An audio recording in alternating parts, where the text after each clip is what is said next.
1, 2, 3, 4. Chant down Babylon kingdom, team make we chant down Vatican now.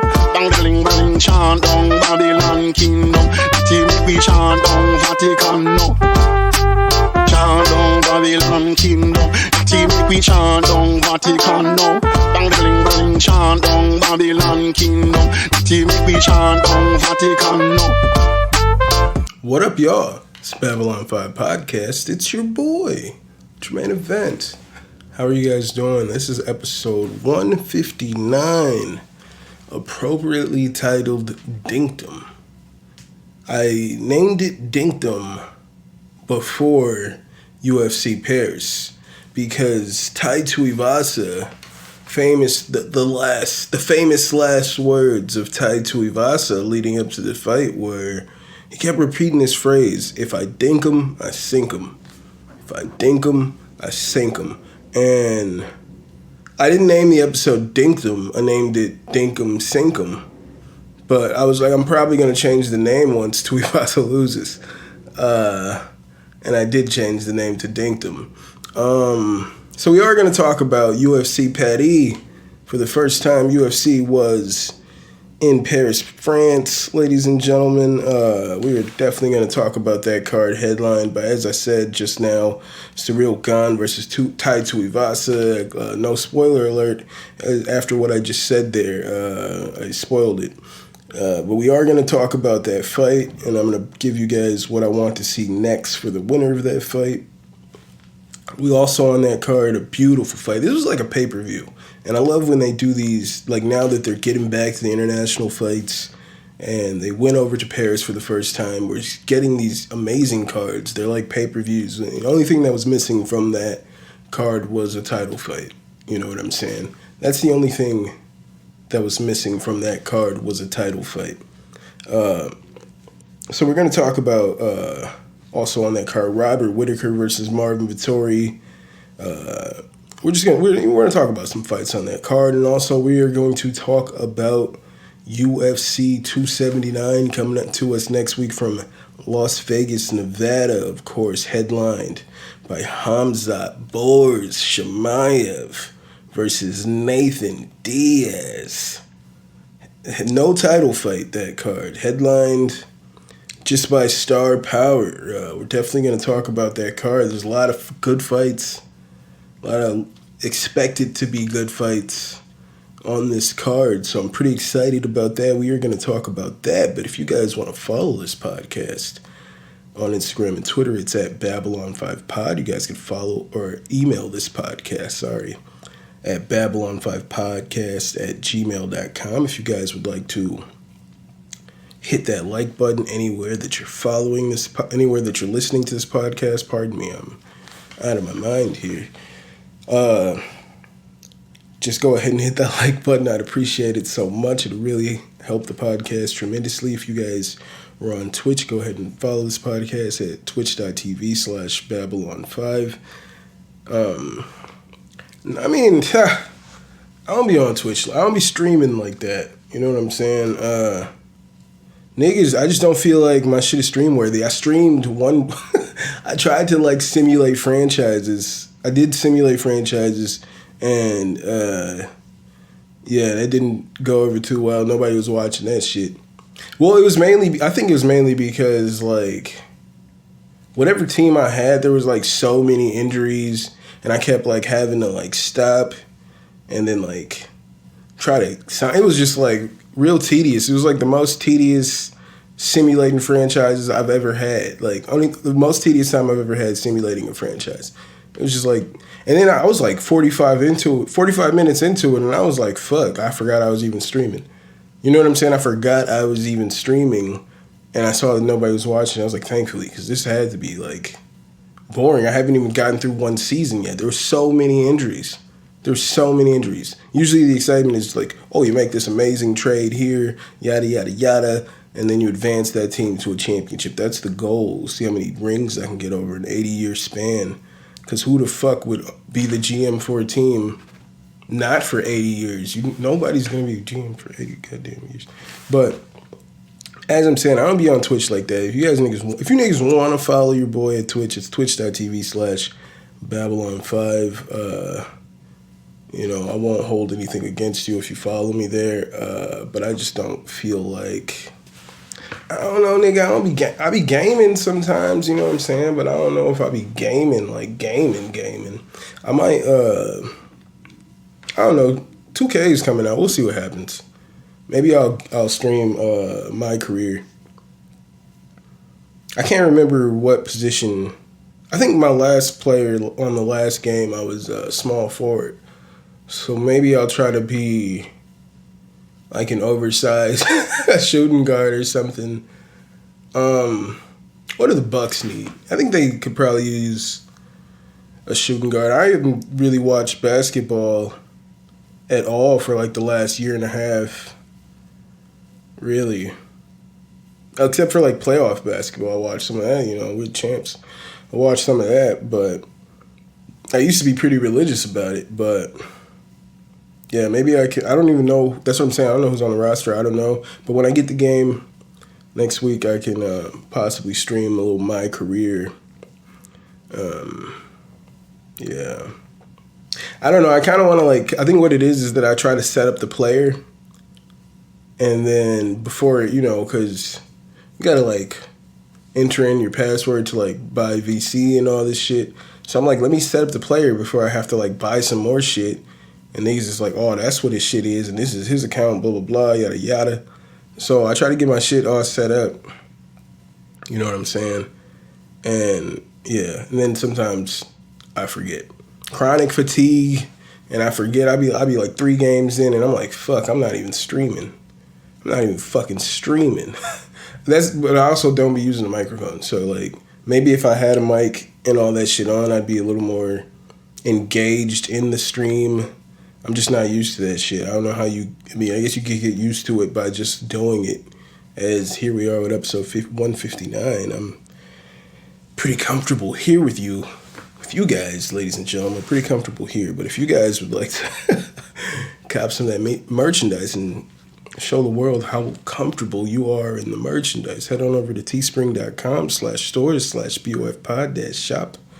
And lastly, don't just be my Niji, be my patrons. Head on over to patreon.com/Babylon5pod, and you can be my patron today, ladies and gentlemen.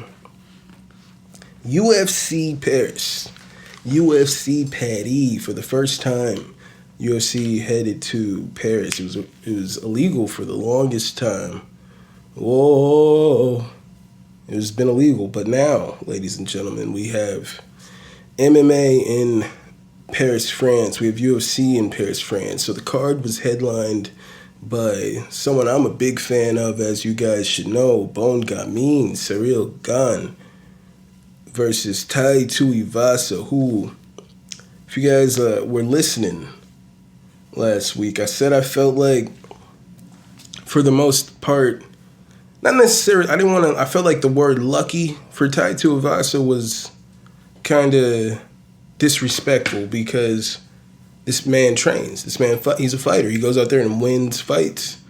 You know what I'm saying? So I'm not saying he got lucky. He's not somebody who just stumbled into it and all of a sudden knocked a nigga out. And they're like, oh, shit, let's give him a contract. That's not what happened. He's a trained fighter. He's a trained guy that does this, and he wins fights. You know what I'm saying? So I feel like it's disrespectful, completely disrespectful for me to say that he gets lucky in those fights. But I felt like, I don't know.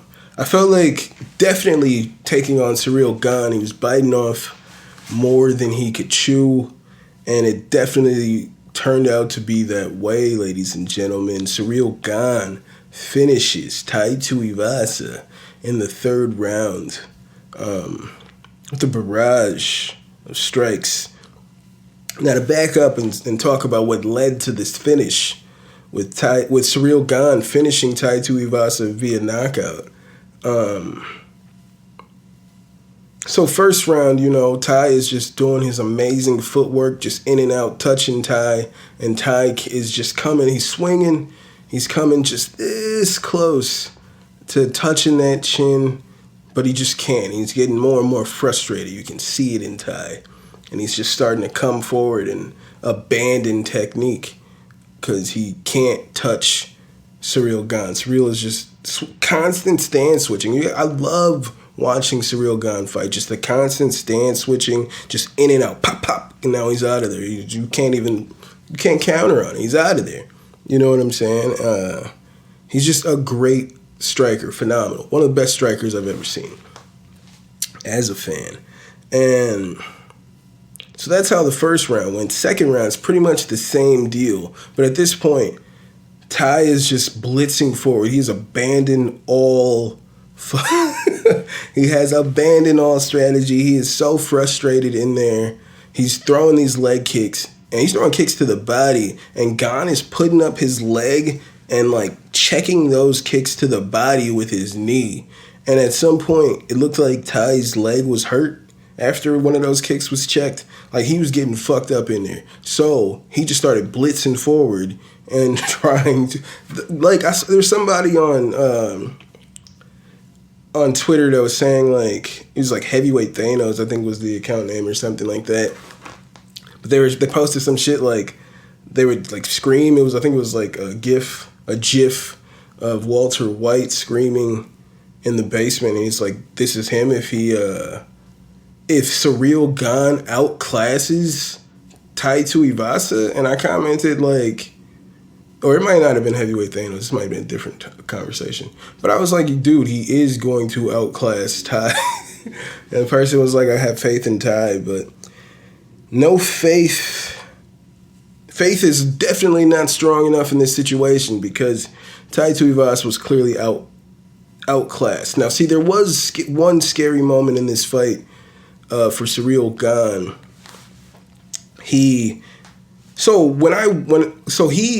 Tai Tuivasa caught Gane with, I believe, an overhand right, and in the moment, it was like, holy fuck, he got him. He clipped him, knocked him on his ass. First fighter to ever knock Ciryl down in the UFC.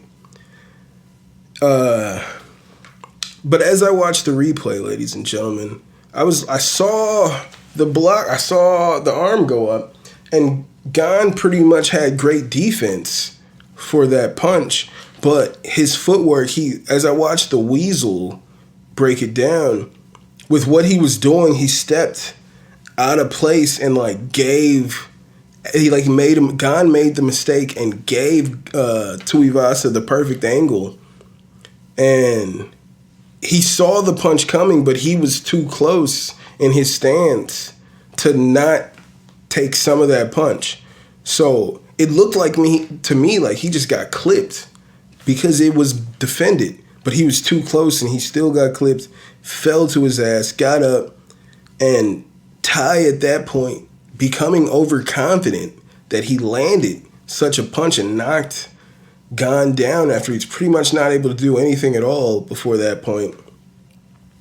He started chasing that again. He thought he found success finally when he knocked Gane down, but really that happened off of Gane's mistake. And from that point on, Gane just starts throwing heavy kicks to Tai's body. Just kick after kick, coming in with knees, just fucking up that body. Tai is hurt. Tai is clearly hurt, and somehow they make... Dude, Tai, once again, though, cracked Gane and wobbled him a little bit. Tai got one more in there in that second round, but he was clearly compromised to the body, and they made it to the third round, and then Tai Tuivasa just put it on him, attacking that body. Tuivasa was clearly hurt. Gane then he just attacked that body, and then he used this perfect. He ducked under the punch, and then it was like he shifted over. I don't even know how to explain this. I need to, as I keep saying to people, I need to start I need to go to Red Schaefer or some shit and really take some boxing classes, some MMA striking classes. I need to better understand what I'm watching here, because I just need to experience it and do it and learn it. It's even at a fucking real casual level, I need to have some better understanding of what I'm seeing, as I did with jiu-jitsu. But But as I'm saying, he ducks under the punch, comes around, and just catches him with a clean.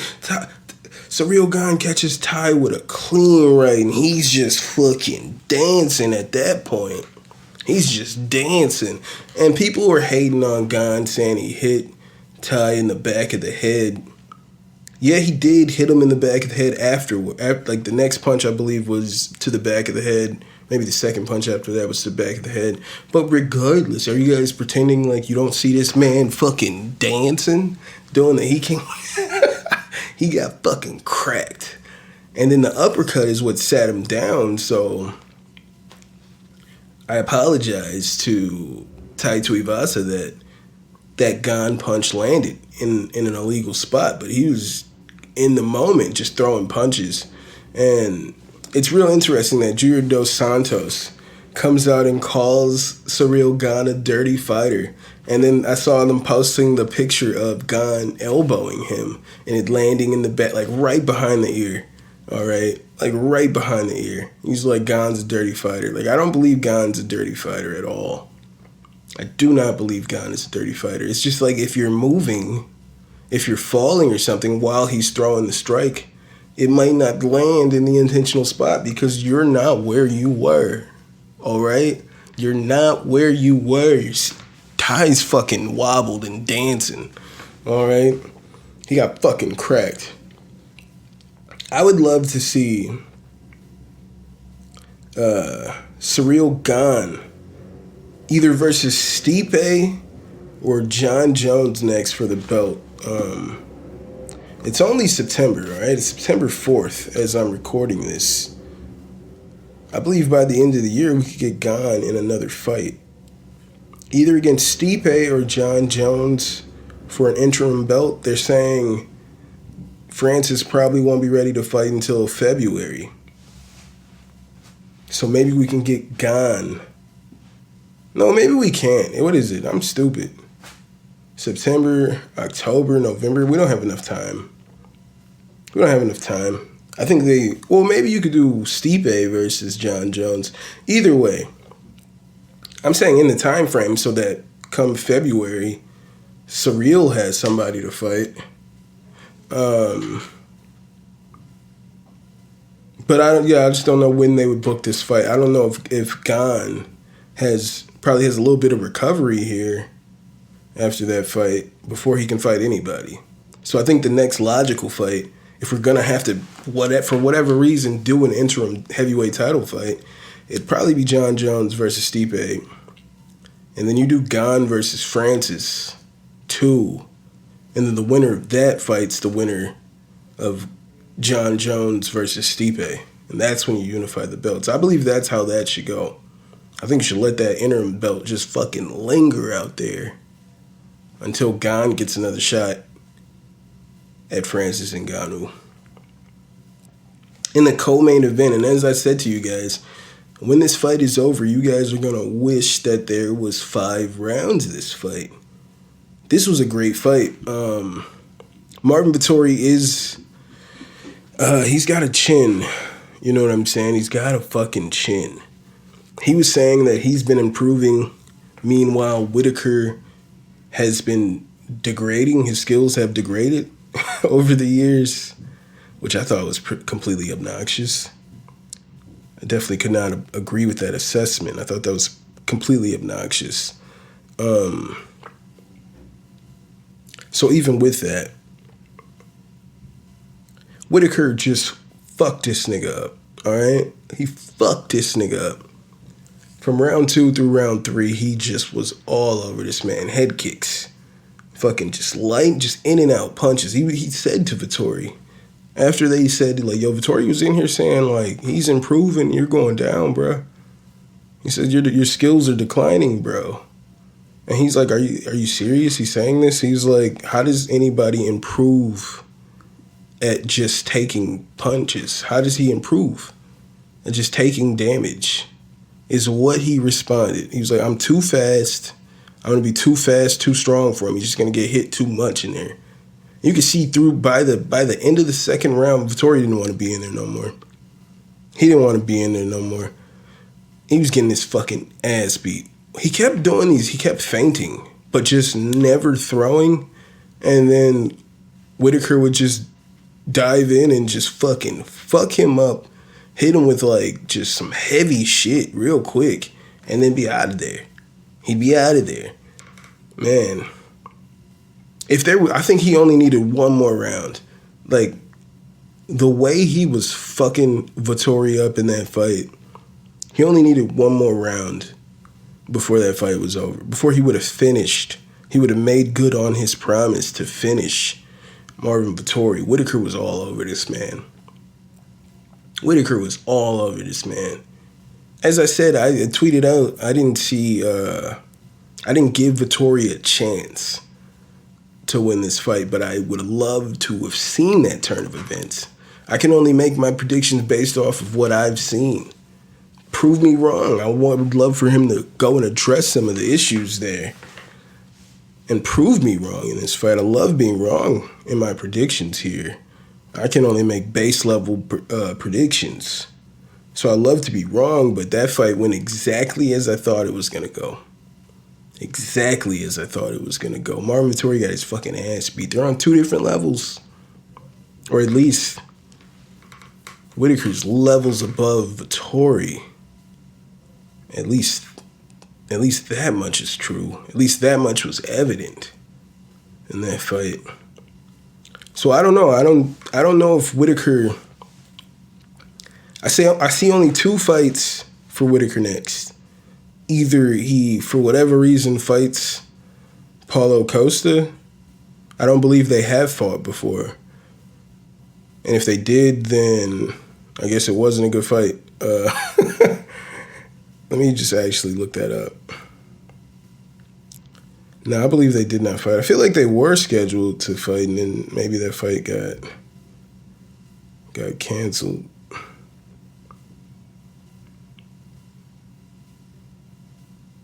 Oh, yeah, they have not.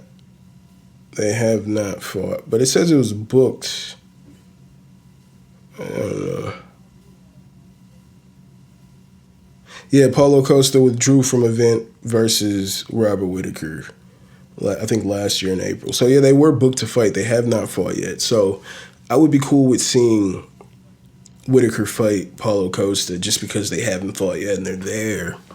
Or Whitaker fights the winner of Alex Pereira versus Israel Adesanya for the belt. He fights the winner of that fight because he's levels above everybody else. And as Vettori was all over Costa, and he really had no answer for it, I think Whitaker would clearly fuck Costa up if we're looking at MMA math. So I think I think after his performance, he clearly deserves a title shot next. I don't see how you justify anything else but a title shot for Robert Whitaker next. So that's what I would like to see for Robert Whitaker. He looked amazing. And he looked good in his rematch against Adesanya. I think his performance in the Adesanya fight and this fight would justify a third fight. You know what I'm saying? Would definitely justify a third fight. Another fight on this card that I was pretty hype on. If you guys are long-time listeners to this podcast, my year-end fighters I was hype about. I love going back to this list. I'm not always right. I was right about Charles Oliveira. I said he was going to be the next light heavyweight champion when Khabib was still champion. I was right about that. But I was wrong about a lot of niggas, like Diego Ferreira. I was wrong about a lot of niggas, but, you know, I was right about that. I was right about Charles. And I was real hype on Nasruddin Imavov, who looked great through 2 rounds with Joaquin Buckley. Shout out to Joaquin Buckley, who comes out to niggas in Paris. I was like, somebody has to walk out to niggas in Paris at the first UFC card in Paris. And thankfully, Joaquin Buckley walked out to niggas in Paris. So shout out to Buckley. He lost to Nasruddin Imavov. Imavov was all over this man for 2 rounds, and then in the 3rd round, Imavov was pretty gassed, and was getting hit and was in a lot of trouble. He was in trouble of getting knocked the fuck out in the third round. So he's definitely going to have to work on those cardio issues there. But he looked great through 2. I'm not sure if there was like, the commentators did say it was pretty hot in there. So I don't know if that played a factor into his cardio failing him in the third, but he gets the win nonetheless. One judge even gave him the third round. There's no way he won that third round. It was pretty close to getting knocked out repeatedly in the third round. Buckley's cardio did not fail him, but Imavov's definitely did. So we saw a lot of heart from Buckley because he was taking a lot of damage through those first 2 rounds, but he was there all fight in the third round. So shout out to Joaquin Buckley, man. Can't wait to see his next fight. I think he's in the wrong weight class. All right, it was a huge size difference. And until Imavov gassed out, he pretty much couldn't get inside. He couldn't land. He was just too long and fighting. Imavov was perfectly fighting him from a distance. His footwork was perfect. So, I don't know. And that's just a constant issue you see with Buckley here fighting at middleweight. I think he should try to move down to 170 if he can. Because he's just constantly, there's just constantly this big size difference that he has to overcome. It's not like, he's just a little bit small. No, it's usually like, this looks like 2 different weight classes fighting each other. I think he's just in the wrong weight class. I wrote here that I would love to see Imavov fight either Darren Till or Jack Hermanson next, and I feel like those 2 fights are more realistic than right before I pressed record on this podcast. I got a notification on my phone saying Imavov wants to fight Paulo Costa next. He wants Paulo. I would say book it. I would love to see that fight.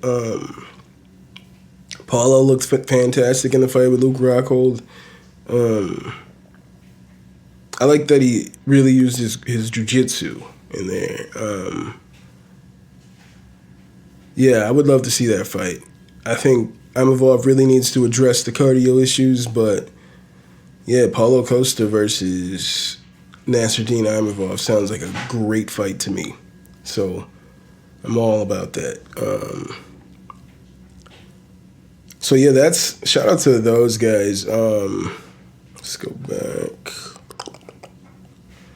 See what other fights.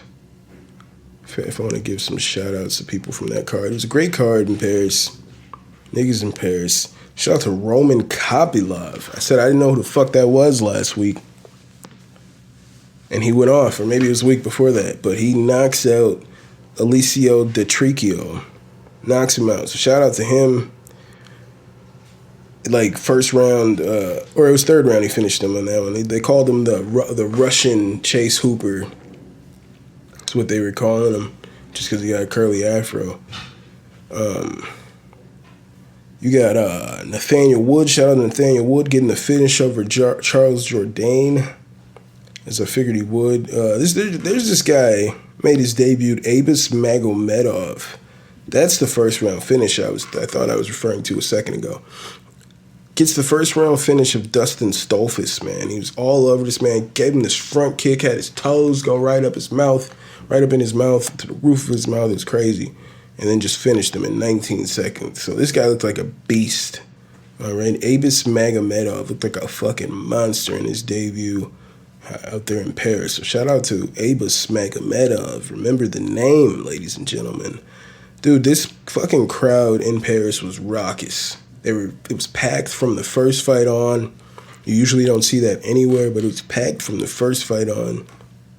They were going nuts. Benoit Saint-Denis, the first Frenchman to come out there, dude, they went fucking nuts for Benoit Saint-Denis. And I thought they were rockets for that one. Cyril Gane was out there. That audience just absolutely lost it. They were absolutely losing it up there, man. It was so they're clearly going back to Paris ASAP because that was the energy in there was nuts. Though it seemed like at some point when they showed Kamaru Usman on the camera, they booed him, and I was like, Are you guys fucking crazy right now? You're booing Kamaru Usman after that fight that he just had? Y'all booing Kamaru Usman? Are you crazy right now? The guy was just about to break, like, the record. He was about to set their new record for, what was it, consecutive wins in the UFC at welterweight?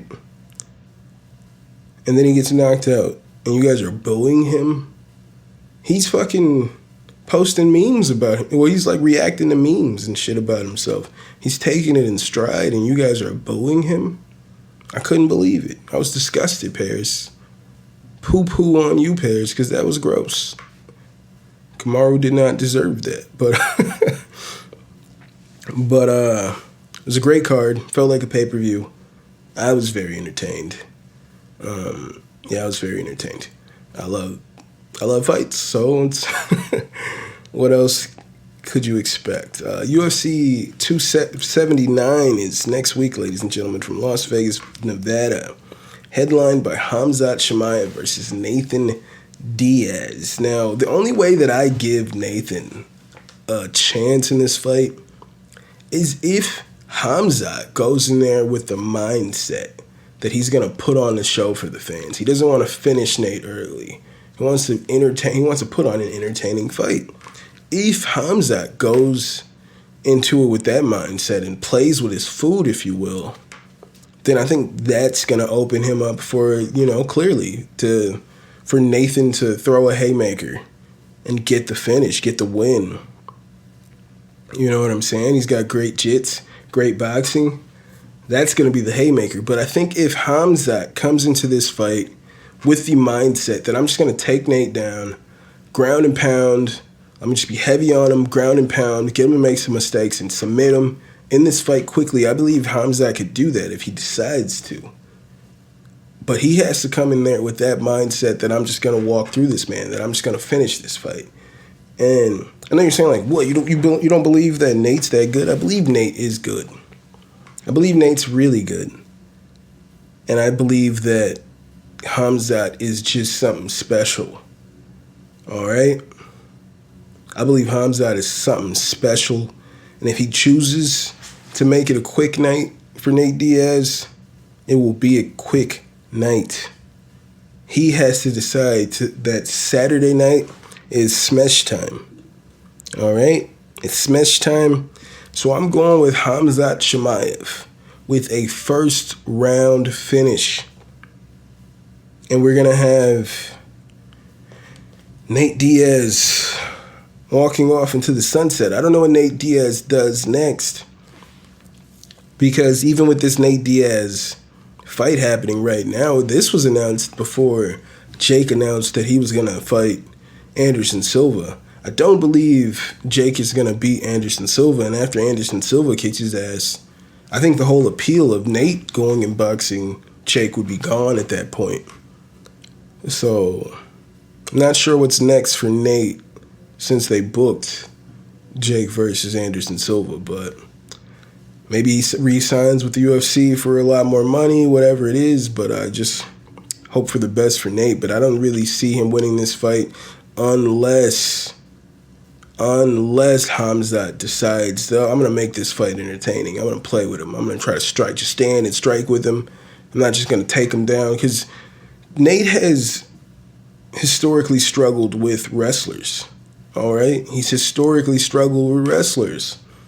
He's historically struggled with Khamzat's biggest fucking asset, his best attribute coming into it. So if Khamzat chooses to use his wrestling immediately and then just heavy ground and pound, get Diaz to turn, make some mistakes, and then catch him with some shit, I believe he could finish this in one fight, but Khamzat has to make that decision. All right?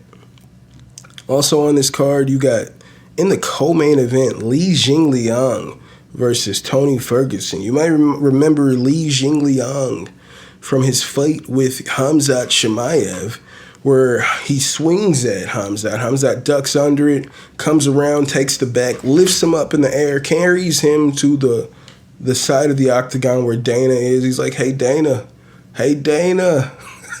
Dana wasn't paying attention. He's calling out to Dana, and then he's like, Yo, just give me the belt. I'm ready. I'm ready. I'm going to walk through all these guys. And he throws Lee down to the ground, proceeds to just beat up on him for a little bit, heavy ground and pound, and then got him to make those mistakes and choked him out in one round. I believe he could do the same thing to Nate Diaz. But now we're talking about Li Jingliang versus Tony Ferguson. And I think this fight is too soon for Tony Ferguson, who was knocked out about 5.5 months ago. Usually it's like a mandatory 6 months that people are supposed to have if they get knocked out. It's supposed to be 6 months before they even start. Even they're supposed to be out of competition for 6 months. I think they're supposed to do light training. If anything, it's supposed to go through certain steps before they even get back to training. But here we are with Tony Ferguson back before that 6 months.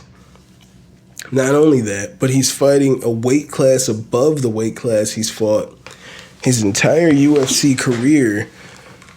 He famously fought at welterweight on The Ultimate Fighter to get his contract into the UFC, and since then has fought at 155. So hopefully Tony has recovered. You know what I'm saying? Hopefully he has recovered from that knockout. But we got a Li Jingliang who's going to be coming to knock this motherfucker's head off. All right, he wants to knock Tony Ferguson's head off. Tony was just knocked out. He's fighting at a weight class above where Li Jingliang probably fucking cuts down to 170. You know what I'm saying? These are going to be some heavier punches than what he's been getting in the octagon. And I don't know if the chin is going to hold up. I hope so. But I think this is too quick for Tony. So I'm going to go with Li Jingliang by knockout. All right? I just think it's too soon for Tony to jump back in there in a higher weight class. I don't know. So I'm going with Li Jingliang to knock out Tony Ferguson. It's going to hurt a lot of people's feelings to see it. I'm not going to take pleasure in seeing it. I just think that's unfortunately what's going to happen. People were pretty upset about he went back to Jackson Wink, I believe. He's just made some pretty questionable decisions in going back and trying to revamp his career and get back on the winning track. What is he, 4 straight losses at this point? So he's trying to get back in the win column. And I don't know if Jackson Wink is the place for him, but we will see, ladies and gentlemen, though I don't see it going too well for him. I'd love to be proven wrong. On this card also, we have Kevin Holland versus Daniel Rodriguez. And I will say to you guys right now, I do not like this fight for Kevin Holland. You guys remember when Kevin Lee thought it was a good idea to take this fight, and he even sarcastically called Daniel Rodriguez little when they were facing off because he's fucking massive. I believe he is what people would in the MMA community would call a weight bully. He's fighting a weight class much lower than he should be. He's much bigger than a lot of the guys he's in there with. And he proceeded to fucking punish Kevin Lee, all right? He proceeded to punish Kevin Lee because he's just massive. And he's very skillful. He's a great fighter. All right, I'm a big fan of D-Rod. And I think this is a terrible fight for Kevin Holland. I would love to be wrong. If Kevin Holland is able to just win this fight, my hat's off to him. But I feel I think D-Rod, Daniel Rodriguez has a very good shot at fucking Kevin Lee up. All right? I think he has a very good shot at fucking Kevin Lee up. So I am going... I'm going to go with Daniel Rodriguez, ladies and gentlemen. And I don't even know... Damn, he might finish him. I think D-Rod might finish him because the wrestling and it's not going to be there to save him. in this fight with Rodriguez. And I think he's gonna be getting hurt, and he's gonna wanna grapple. Also, now you're a wrestler. He's going to want to grapple in this one, and I don't think it's gonna be there to save him. I think D-Rod will be able to nullify that and just really punish Kevin Lee. I think D-Rod gets a finish in here. I'm going with a second round finish for Daniel Rodriguez against Kevin Holland. That's what I think happens there. Also on this card, you got Johnny Walker versus Ian Cutelaba. Is it maybe Iwan? I always hear it pronounced differently. But you got Walker versus Cutelaba. The potential we've seen in Johnny Walker, I personally think we've seen the ceiling for Walker, especially if Walker is going to stick with the decisions to train at SBG in Ireland. I feel like there's more prestigious camps that he could. There's bigger camps in MMA that he could go to with more accolades, more proven, just proven everything, man. I just don't think SBG is the place for Johnny Walker to really, come into his potential. So Johnny Walker isn't known for having long fights, except for the fight that he had with Thiago Santos, which everybody considered that. It's Harley Fest, ladies and gentlemen, unfortunately. Which everybody considered that he was scared to throw. He was scared to engage with Thiago Santos because, as we know, as you should know, Johnny Walker is kind of chinny. He will get knocked out. So it's either kill or be killed when it comes to Johnny Walker fights, except for Thiago Santos, where he looked pretty afraid to engage. He was very hesitant to engage in that fight. So just giving the track record, given the gym, I wish fucking everybody would leave anybody worth something, leave that gym. If you're just some guy who trains at SBG to stay in shape, then stay there. But I think Conor and fucking Johnny Walker need to get the fuck out of there. Go to Fight Ready. Go somewhere else, man. Just go somewhere else. I don't think this fight's going to go good for Walker. I think this might be the last fight for Walker in the UFC. And if Conor wasn't Conor would have fucking probably been out of the UFC already.